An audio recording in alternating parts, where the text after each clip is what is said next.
One of the most difficult questions I'm ever asked is, how do you find somebody to do service work on a car?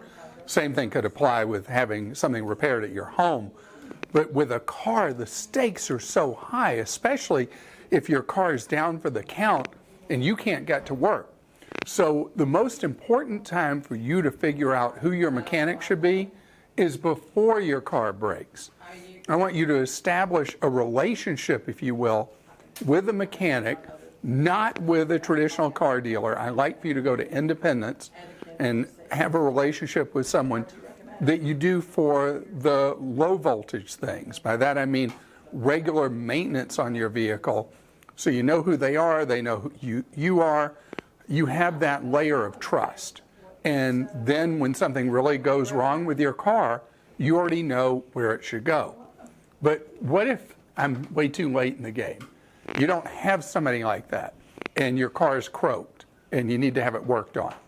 Well, first thing you do, you ask people you know. You ask your friends. You ask people you work with who they have used to repair a car.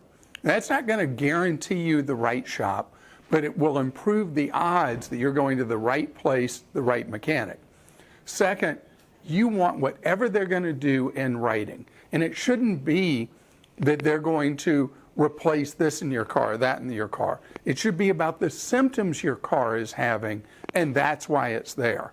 The reason this is important, let's say your car is having a problem, and they replace something in it and it still has the problem. Well, they did what it says on the service ticket, right? They replaced this, that, or the other, but that's why the service ticket always needs to list what problem you're having. So if you have them do a repair and it's still having the same problem, they haven't done their job. You want to have clearly in the estimate what it's going to cost, what you're authorizing to have done.